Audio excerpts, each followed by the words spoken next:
mais man mosuma woon gëm ni sax. que dossier Farba dafa am ay relents politique. mais keroog bi ñu leen mayee liberté provisoire moo Tahirou. ñu def opposition ci Farba bàyyi Tahirou. te ñoom ñaar ñu nekk ay co-accusés. dossier bi mënoo ko séparer ci laa xam ni que mbirum Farba maintenant il y a des relents politiques parce que wax naa la ko fi. am na fi benn acteur politique bu dem ba Agnam. ne diw bii mooy nekk dernière campagne am. donc mbirum Farba le fait que man même bi état di dëgër bopp ne Farba dañ koy maintenir en prison.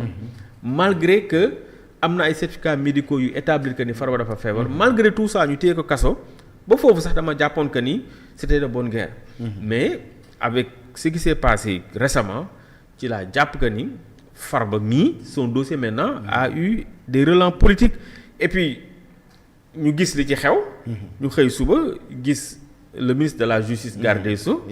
Yacine Fall def point de presse. naan ñu mbirum Farba on a trouvé des téléphones. et que yow bi ngay def sa point de presse askan bi doon xaar nga wax leen lan moo tax Farba. génnul lan moo tax procureur def opposition. nga taxaw naan ñu ay gis nañ ci moom ñaari téléphone ak loo xam ni à la limite ça relevait c'était une mesure interne boo xam ne sax xëy na le chef de l'administration pénitentiaire mënoon na ci communiquer. pour man tey booy dem booy mobiliser la justice. ñuy def benn déclaration de presse. mais wax ñu ñun li taxoon ñi ñi doon bàyyi xel mbirum Farba. mais tu peux pas aujourd'hui Farba nga koy topp ci plus de 125 milliards.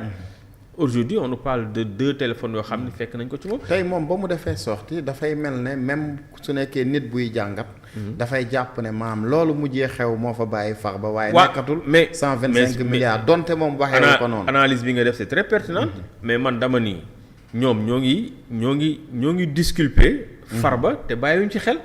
parce que c'est comme si kon tey Farba 125 et puis foofu aussi ma taxaw ci. parce que juge d'instruction bi. xamal nañu carrément que xaalis bi maintenant amatul benn connotation publique.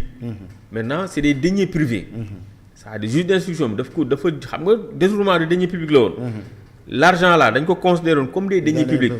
donc si l'argent est considéré comme des deniers publics. donc loolu moo taxoon détournement de deniers publics dugg. mandat de dépôt obligatoire am. mais juge d'instruction bi li mu xamal mooy ce n'est plus des deniers publics. mais c'est des deniers privés. donc dès l'instant que maintenant c'est des deniers privés foofu détournement de deniers publics mënatu fa am.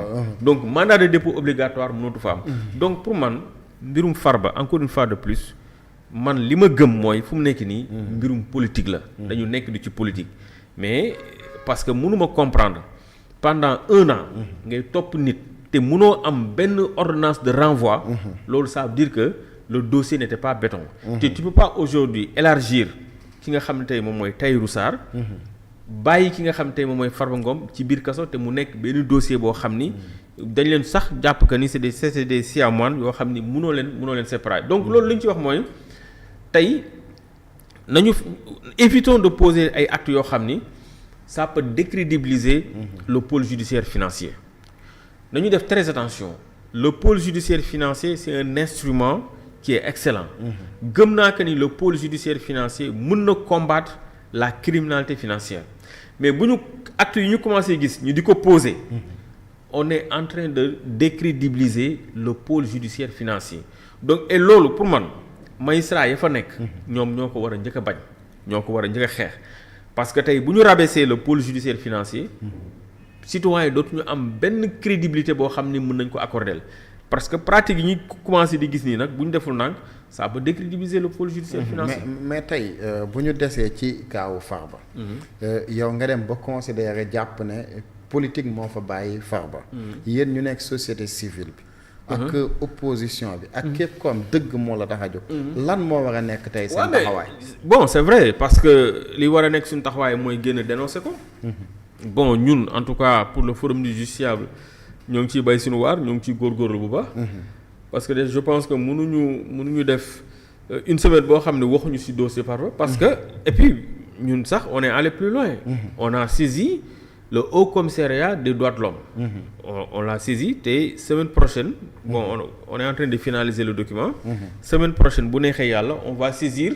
le groupe de travail des Nations Unies sur les droits de l'homme pour vous montrer que on est en train de peaufiner des actions pour xamal les instances onusiennes ne leen au Sénégal am na benn détenu bu feebar bu ñu maintenir dans les liens de la détention am na détenu bu feebar boo xam ni juge d'instruction daf ko jox liberté provisoire détenu boo xam ne juge d'instruction bi dem na sax ba ni les deniers là ce n'est plus des deniers publics mais des deniers privés mais malgré tout ça ñoo ngi koy maintenir dans les liens de la détention je te parle aujourd'hui du cas de Farba Ngom mais c'est le même cas avec Khadim Ba Khadim Ba de Loka Afrique moom également il est dans les liens de la détention jusqu'à présent son dossier rapport yi ñu def yëpp su ma juumul même bi ñu njëkkee def rapport li ñu ko doon tuumaal amul lenn loo xam ne tey nit mën na ci teg loxo donc tey ñooñu nga téye leen ci biir kaso bi ay Khadim Ba Farba Ngom Maodo Malick ak ñeneen te lépp ñoo ngi ko jaarale ci pôle judiciaire financier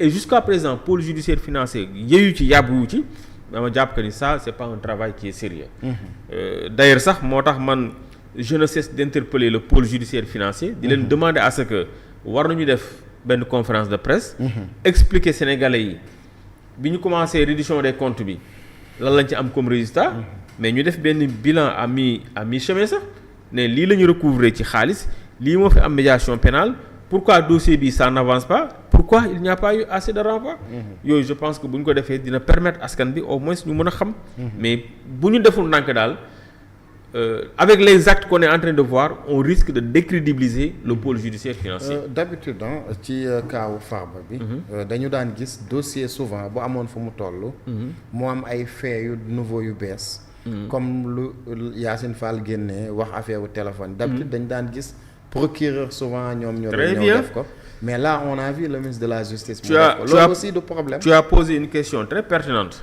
parce que ñun d'habitude c'était le procureur qui faisait un point de presse moom mooy def benn conférence de presse expliquer ne voilà dossier bi lii parce que foofu pour man fi Yacine Fall taxawoon di parce que en fait Yacine Fall le garde des Sceaux du moom mooy le maître des poursuites c'est-à-dire Yacine Fall c'est pas le parquet Yacine Fall c'est le ministre de la justice moom mooy définir moom mooy mettre en œuvre la politique pénale de ce pays. da nga jàpp dafa mélanger les non dafa man pour man le garde des Sceaux a mélangé les pédales parce que encore une fois de plus Yacine Fall n'est pas le maître des poursuites le maître des poursuites c'est le procureur de la République tey même téléphone yooyu Farba il paraît que information ñu am mais ubbi nañ téléphone yi kan moo joxe ordre pour ñu ubbi ko bi ñu koy ubbi kan ak kan moo ko yëg am na yenn yoo xam ni le garde des Sceaux dafa war a yem place am xam ni man fii mooy sama place donc pour man am na loo xam ni procureur moo ko moom nañ ko bàyyi ak procureur mu doxal ko loolu mooy li jaadu mais sur le cas de Farba man pour dama jàpp que ne actuellement c'est un dossier qui est en train de prendre des tournures purement politiques. ndax on parle déjà que levée immunité parlementaire ci lañ. moom laa lay wax parce que encore une fois de plus. vu que ku ñu jàpp ne moo dugal téléphone yi kooku. non xam nga nañu wax ne dëgg mbirum téléphone moom. bon même si c'est la législation. c'est pas la première fois fii ñu si bëri buñ fi nekkee dégg nañ dañuy dégg di woo na ma ainsi de suite. maintenant pour man si c'est une faute te effectivement c'est une faute jarul di déclencher ay poursuites. sanction le plus souvent c'est des sanctions disciplinaires déjà sax ñi nga xam ne daan nañ leen ci jàpp dañ lay jëlee ci cellule bi yóbbu la cellule bële wala ñu jëlee la prison bi yóbbu la telle prison mais dem bay lever immunité parlementaire di engager ay poursuites ça veut dire que dañu bëgg a maintenir Farba dans les liens de la détention parce que nee naa la Farba c'est un juge du siège un juge qui est indépendant moo ko accordel une liberté provisoire sous contrôle c'est un juge qui l'a décidé apprécier xool dossier bi parce que il y a eu des contestations sérieuses mu apprécier xool ni Farba mii amul lenn lu ko mën a téye ci kaso bi mënu ko demal génnal def la sous contrôle judiciaire ba pare il est allé plus loin ne maintenant ces deniers là ce ne sont plus des deniers publics mais c'est des deniers privés mais Farba amatul woon lenn loo xam ni mën na ko def ci biir kaso bi maintenant on a vu que le procureur a fait opposition et de l'autre côté on voit le garde des Sceaux qui fait un point de presse pour revenir sur un dossier